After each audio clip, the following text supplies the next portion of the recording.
बात करेंगे। एक वक्त किसी वीडियो में मैंने कहा था कि ऐसे ही सब कुछ चलता रहा तो एक समय ऐसा आएगा कि भारत में यदि किसी को सांस लेनी होगी तो उसे भी परमिशन लेनी होगी। सत्ताधारी लोग कहेंगे कि हमसे परमिशन लो तभी सांस ले पाओगे। लोगों ने कहा कि ये आपने कुछ ज़्यादा ही एज्यूम कर लिया, मगर आज की जो स्थिति है, आज की जो दो तस्वीरें सामने आई हैं वो बता रही हैं कि हमने कुछ ज़्यादा एज्यूम नहीं किया था। हमने जो डर जताया था, जो आशंका जताई थी, वो कहीं न कहीं सिद्ध होती हुई दिख रही है। इसके कई प्रमाण मैं आपके सामने रखने जा रहा हूं, बारी बारी से देखते जाइए।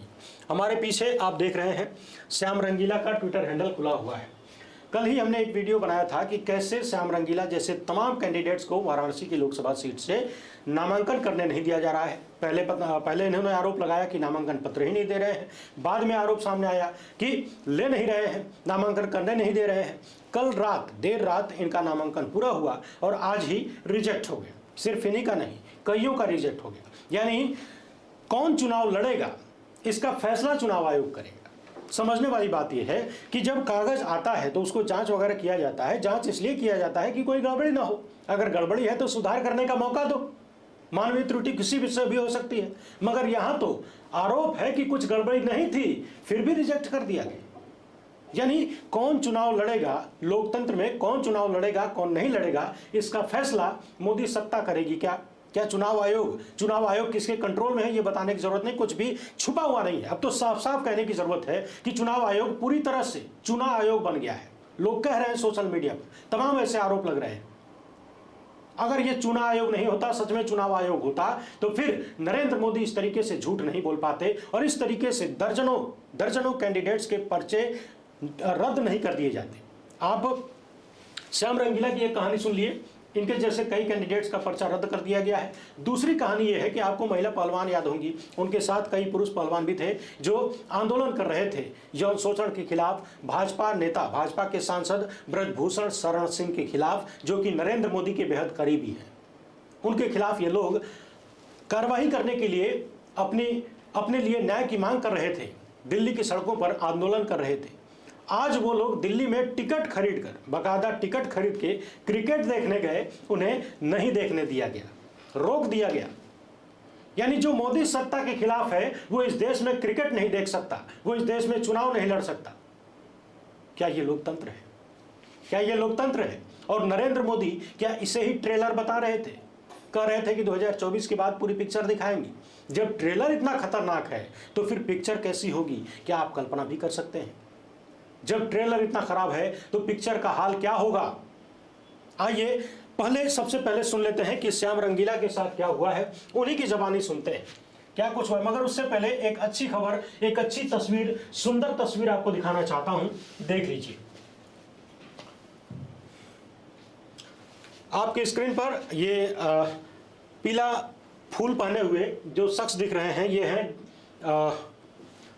प्रबीर पुरकायस्थ, जो कि न्यूज क्लिक के संस्थापक हैं। कल ही मैंने बताया था, आज ही एक वीडियो में, सुबह दोपहर की वीडियो में मैंने बताया था कि किस तरीके से सुप्रीम कोर्ट ने इन पर लगे इनकी जो गिरफ्तारी हुई थी, जो रिमांड था, उसको पूरी तरह से अवैध घोषित कर दिया और इनको तुरंत रिहा करने का आदेश दिया। यानी गोदी मीडिया, मोदी सत्ता, इनकी पुलिस और इनके आईटी सेल, व्हाट्सएप यूनिवर्सिटी, सबका प्रोपेगेंडा धरा का धरा रह गया। सुप्रीम कोर्ट ने जबरदस्त तमाचा मारा है, मार के लाल कर दिया है और अब सुप्रीम कोर्ट के आदेशों के बाद प्रबीर पुरकायस्थ को रिहा कर दिया गया है। भारत की आज की ये सबसे सुंदर तस्वीरों में से एक कह सकते हैं। न्यूज क्लिक वो संस्था है जिसने लगातार मोदी सत्ता को आईना दिखाने का काम किया, उनकी हकीकत जनता के सामने रखी और जनता के मुद्दों को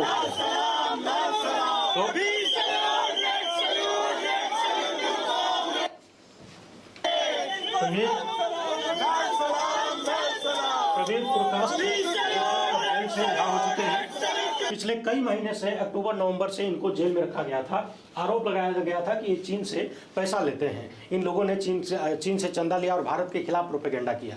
मैंने पहले भी कहा, आज फिर से एक बार दोहरा रहा हूं कि न्यूज क्लिक वेबसाइट पर या फिर उनके चैनल पर आप जाकर देखेंगे तो एक भी ऐसा मामला नहीं मिलेगा जहां पर आप इन पर यह आरोप लगा सकें कि इन्होंने किसी भी रूप में भारत विरोधी कोई कार्य किया है।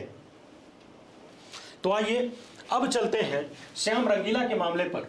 और श्याम रंगीला की कहानी श्याम रंगीला की जबानी ही सुनिए तो ज्यादा बेहतर होगा। ये आज इन्होंने लिखा है कि वाराणसी से नहीं लड़ने देंगे, ये तय था, अब साफ हो गया। दिल जरूर टूटा है, हौसला नहीं टूटा है। आप सबके सहयोग के लिए शुक्रिया। मीडिया और शुभचिंतकों से निवेदन है, कृपया अभी कॉल न करें, जो भी सूचना होगी यहाँ देता रहूँगा। शायद अब थोड़ी देर बातचीत करने की इच्छा नहीं है। अब जो वीडियो इन्होंने में रोमांचक शेयर किया है इसको देखिए, और श्याम रंगीला के साथ क्या कुछ हुआ है। श्याम रंगीला के साथ जो हुआ है वो आप ये मत समझिएगा कि ये तो उनका मामला है, ये पूरे देश का मामला है। इंदौर में किस तरीके से विपक्ष के उम्मीदवार को भारतीय जनता पार्टी ने अपने डब्बे में बंद कर लिया, किस तरीके से तमाम उम्मीदवारों को डराकर धमकाकर फोन करके, और इसके बाद भी यदि उम्मीदवार अपना नामांकन वापस नहीं लेता है तो उसका फर्जी हस्ताक्षर करके कथित रूप से नामांकन वापस करवा दिया जाता है। इतना सारा तिकड़म चल रहा है। क्या ये लोकतंत्र है? क्या इसे तानाशाही नहीं कहा जाए? तो इंदौर में जो देखा आपने, सूरत में जो देखा आपने, खजुराहो में जो देखा आपने, कुछ वैसी ही तस्वीर वाराणसी में भी आ रही है। जबकि भाजपाई दम्भ भरते हैं कि वाराणसी में तो हम डंके की चोट पर जीत जाएंगे। यदि जीत जाओगे तो ये डर कैसा? क्या नकली मोदी से, वो श्याम रंगीला जो नरेंद्र मोदी की नकल करते हैं, मिमिक्री करते हैं, क्या नकली मोदी से असली मोदी डर गए? और वो भी इस कदर डर गए। देखिए श्याम रंगीला क्या कह रहे हैं, आप भी सुनिए इनकी पूरी कहानी। ये कल की तस्वीर आपने देखी होगी हमारी, आज ये दूसरी तस्वीर है। कल तो ये 8 बजे आए थे, मैं इनसे 2 घंटे पहले आया था। इतनी खुशी थी, लोकतंत्र पे जो है ना भरोसा था, जो मुझे लगा जो चीज़ें हुई उसकी वजह से बहुत बढ़िया इन्होंने हमारा नामांकन लिया है। लेकिन 24 घंटे हुए हैं, 24 घंटे में ना जैसे होता है ना कि खेल में रोमांच, जैसे होता है ना क्रिकेट में रोमांचक मुकाबले से मोड़ ले रहे हैं, अनिश्चितताओं का खेल। चुनाव आयोग ने इस चुनाव को वाराणसी के अंदर जो है खेल बना दिया यार, खेल बना के रख दिया है। आज हमें रिजेक्ट कर दिया गया, हमारा नॉमिनेशन रिजेक्ट कर दिया गया है। यार जब नहीं लेना था तो फिर लेने की वो नाटक वगैरह क्यों किए लोगों के सामने? 24 घंटे में तो हो ही गया ना क्लियर, 24 घंटे में तो क्लियर हो ही गया। कुछ कमी नहीं, डॉक्यूमेंट में कमी हमें पता थी, इतना तो हम जानते हैं कि जहाँ पे हम लड़ने निकले हैं, जहाँ पे हमने हिम्मत दिखाई है, वहाँ पे डॉक्यूमेंट, प्रस्तावक, पैसे, ये तो चीज़ें चाहिए हमें, तब जाकर के हम लड़ पाएंगे। वो चीज़ें सारी दी। कल 3 बजे के बाद हमारा जो एंट्री हमारी हुई है वो आज मुझे समझ में आया कि क्यों हुई 3 बजे। मुझे लगा लोगों के सपोर्ट से इन पर दबाव आया है, मेरे फ़ोन करने से, मेल करने से दबाव आया है। आज डीएम साहब ने बताया है कि जो आपके डॉक्यूमेंट में कोई कमी है, आपने वो शपथ नहीं ली है। शपथ जो हम 25, 30, 27 लोग गए थे, मोदी जी के अलावा जो लोग थे, उनको शायद किसी को नहीं दिलाई गई थी। ये भी गए थे, इनको भी नहीं दिलाई गई। इन्होंने 3 बार उनको बोला है, मैं इन पर भी आऊँगा, इनको बोलूँगा कि आप अपनी बात रखो। लेकिन जो शपथ नहीं दिलाई गई, हमारे साथ अधिवक्ताओं को नहीं भेजा गया, इनको नहीं भेजा, सिर्फ अकेले को बुलाया 3 बजे के बाद में, और हम गए वहाँ पे, और वहाँ पे जाने के बाद में ये 8 बजे तक आए हैं। अब जो उन्होंने रीज़न दिया है, कह रहे हैं कि आपने शपथ नहीं ली। मैंने कहा सर आपने दिलाई नहीं। बोले हमारा काम थोड़ी, आप लेके आओ कहीं से। दूसरी चीज़ ये कि वहाँ पे सर क्या बोल रहे हैं, सर ये बोल रहे हैं कि आपने 14 तारीख को 2:58 पे आपने फॉर्म दिया है। अगर इसमें कमी होती तो हम आपको 3 बजे तक का टाइम देते, 14 तारीख को 3 बजे तक का टाइम देते, जिसमें आप जमा करा सकते हो। अब जब हम यहाँ पे 10 तारीख से जूझ रहे हैं, मैं आया हुआ हूँ, कोई बहुत पहले से आया हुआ है, वो 14 तारीख तक इंतजार करते हैं, मोदी जी के जाने के तक इंतजार करते हैं। 13 तारीख को पूरे दिन लाइन में रहते हैं, वहाँ पे एंट्री नहीं है किसी की। वहाँ पे पूरे दिन 4 लोग जो गए वहाँ पे 13 तारीख को, वो कौन लोग थे? वो 4 लोग हमें आंखों से दिख रहे हैं, खड़े हैं वहीं पे। इतनी धीमी प्रक्रिया बढ़ाई गई कि जो लोग हैं उनको 14 तारीख को 3 बजे एंट्री करवाओ। वहाँ पे हमारा फार्म दिया हमने 5 बजे, और वहाँ पे टाइम लिखा हुआ है 2:58। और फिर भी उसके बाद में देखिए हमारे पास उसकी कॉपी है, उसमें लिखा गया है कि आप ये जो डॉक्यूमेंट है, ये आपको टाइम दिया जाता है जमा कराने का 14 तारीख को रात को 11:59, रात को 11:59 है। हम फिर भी जागरूक थे। मैंने कहा लड़ना यार, अब वीडियो डाल दिया, लोगों को बात पहुंचा दी है, अब लड़ना, ये डॉक्यूमेंट लेके आओ। एफिडेविट बनाया रात को 9:15-10 बजे यहाँ पे पहुंचे डीएम साहब के ऑफिस में। डीएम साहब आए हैं थोड़ी देर बाद में। डीएम साहब ने आते ही बोला ये यहाँ पे कैसे पहुंच गए, पिकनिक स्पॉट है ये, पिकनिक बना रहे हो क्या यहाँ पे, यहाँ कैसे पहुंचे तुम लोग? फिर हमारी बात तो सुनी नहीं। उससे पहले पुलिस वाले जो अधिकारी थे उनको बोला नौकरी चली जाएगी तेरी, ध्यान दे ले अब इस पे, निकाल इनको बाहर यहाँ से। ये बोल के हमें रात को बाहर निकाला है। हमने सोचा हमारी गलती है, हम सुबह आएंगे, टाइम से आएंगे। हम यहाँ पे टाइम से पहुंचे हैं, 11 बजे से पहले एंट्री नहीं, साहब खुद 11:15 आए हुए हैं। और उसके बाद में जो लाइन लगी है वापस पर, जो प्रत्याशी उनकी लाइन लगी है, और 3 बजे तक 2 प्रत्याशी, 3 बजे तक 2 प्रत्याशी जो है वहाँ पे रहे हैं। उसके बाद में मैंने देखा चीज़ें बदलती, मैंने देखी। ये मैं दिल से कह रहा हूँ यार, मैं 2014 में सपोर्ट करता था, जो लोग मेरे भाई सपोर्टर हैं उनको मैं बताना चाहता हूँ, मैं भी सपोर्टर ही था। मैंने चीज़ें बदलती हूँ देखी कि 3 बजे के बाद में पुलिस वाले ज़्यादा आने लगे, इधर पुलिस होगी उधर पुलिस होगी। 4 बजे क्या हुआ कि इधर उधर लोग आने लगे जो सपोर्टर थे, चारों तरफ से घेर लिया गया। जो हमारे भाई साथी जो कैमरे में आपको दिखा रहे हैं ना, ये वही पानी दे रहे थे। ये भाई के साथ मारपीट होती मैंने देखी है, ये मारपीट होती इसके साथ मैंने देखी है। मैंने वहाँ पे मैंने बचाया इनको, मैंने कहा मेरे दोस्तों को कुछ नहीं हो। मैंने उनको बोला क्या भाई क्या हुआ, बोले किसके साथ है, मैंने कहा मेरे साथ है। ये हमें पानी पिलाने के लिए वहाँ पे खड़े हुए थे, इनके साथ मारपीट की, इन भाई के साथ मारपीट की। मैं कह रहा हूँ ये मोदी जी एक्टिंग करते होंगे रोने की, मैं रोना चाहता नहीं हूँ, मेरे को आ रहा है लेकिन मैं रोना चाहता ही नहीं हूँ, ठीक है। मैंने ये चीज़ देखी है, लोकतंत्र की जो हत्या है ना वो आज मैंने देखी है, वो माहौल मैंने बनते देखा है। अब जब हम बाहर निकले, डीएम साहब से बात करिए, मैंने एक ही बात बोली, डीएम साहब बहुत धन्यवाद आपका। और मेरे खिलाफ एक व्यक्ति जो मेरे पास ही खड़ा था पूरे दिन से, उसने आपत्ति जता दी, एक लेटर दे दिया। मैंने कहा सर ये किस चीज़ की आपत्ति है, बोले आपके प्रस्तावक फर्जी है, चलो उस पर हम जाते ही नहीं है। जाते नहीं है क्योंकि फर्जी नहीं है तो जाएंगे कैसे। वो जो भाई साहब है उनसे भी मैंने हाथ मिलाया, मैंने कहा बहुत धन्यवाद। अब जो है बनारस की गलियाँ हैं, इनका भी बहुत धन्यवाद, बनारस के लोगों का बहुत धन्यवाद।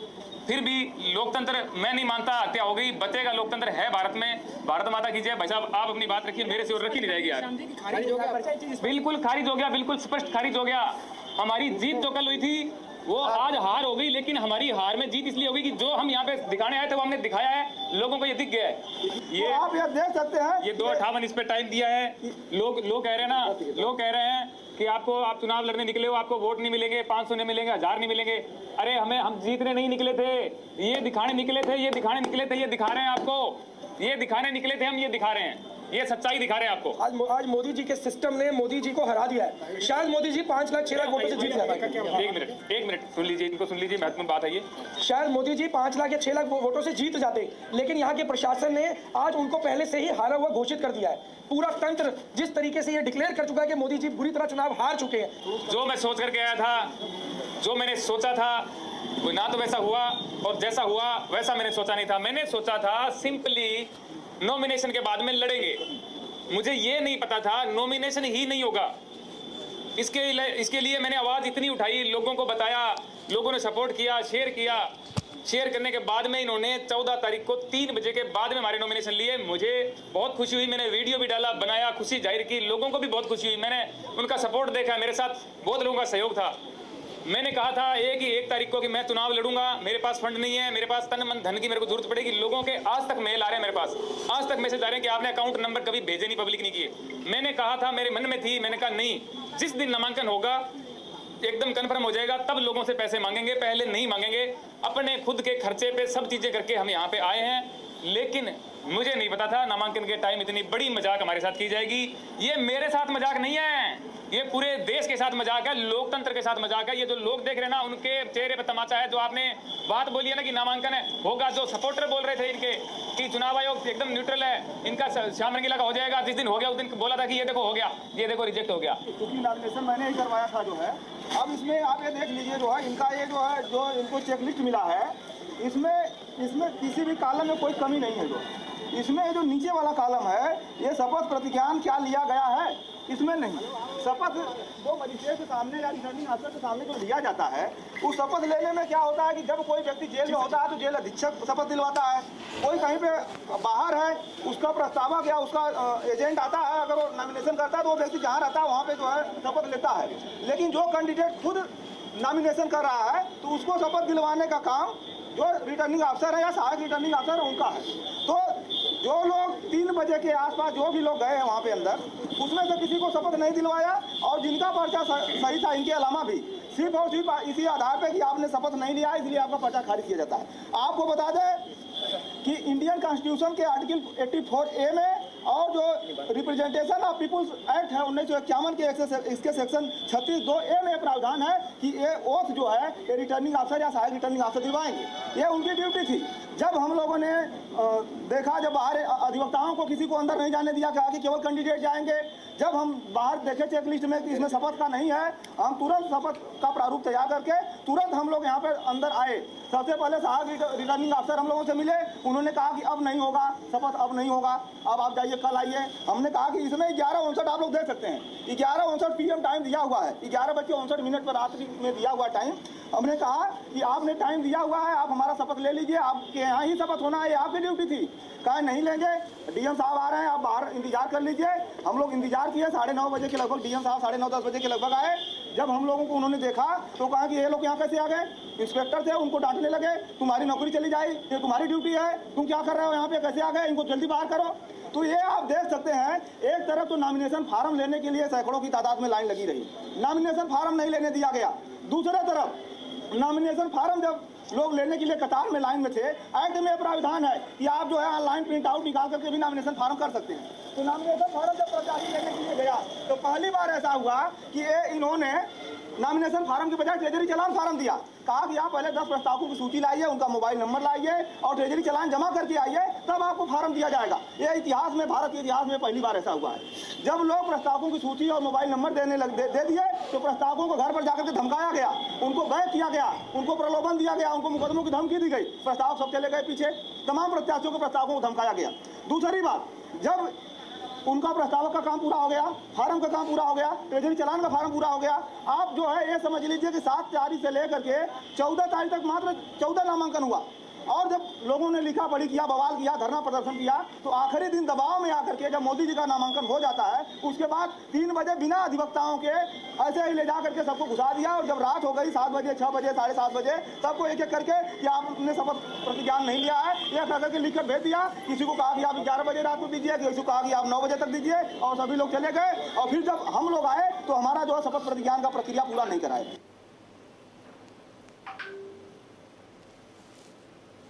सुन लिया आपने, ये श्याम रंगीला समेत तमाम ऐसे उम्मीदवार थे जो वाराणसी लोकसभा सीट से चुनाव लड़ना चाहते थे। उनके साथ भी वही होता हुआ दिख रहा है जो इंदौर में हुआ, सूरत में हुआ, खजुराहो में हुआ और देश के अनेक राज्यों में लगातार होते आया है पिछले 10 सालों से। लोकतंत्र की ऐसी लूट, ऐसी डकैती आपने पिछले 70 सालों में नहीं देखी होगी। नरेंद्र मोदी प्रधानमंत्री जो हैं, लगातार इंदिरा गांधी की इमरजेंसी को याद करते हैं, मगर इमरजेंसी के वक्त जो लोग थे वो खुलेआम कहते हैं कि इमरजेंसी में भी ऐसी इमरजेंसी देखने को नहीं मिली थी। वो तो घोषित थी, लोग जानते थे, मगर फिर भी इस कदर तानाशाही देखने को नहीं मिली थी जो अभी देखने को मिल रही है। यहाँ पर भी, वाराणसी में भी जो इनके प्रस्तावक वगैरह थे, इनका आरोप है कि उन लोगों को डराया गया, धमकाया गया। अब देखिए, इस मामले पर थोड़ी देर पहले श्याम रंगीला ने अपनी बातें आपके सामने रखी हैं। इनको एक बार फिर से सुन लीजिए क्या कह रहे हैं।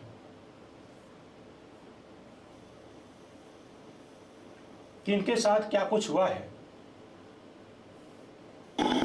लोकतंत्र की जो हत्या है ना, वो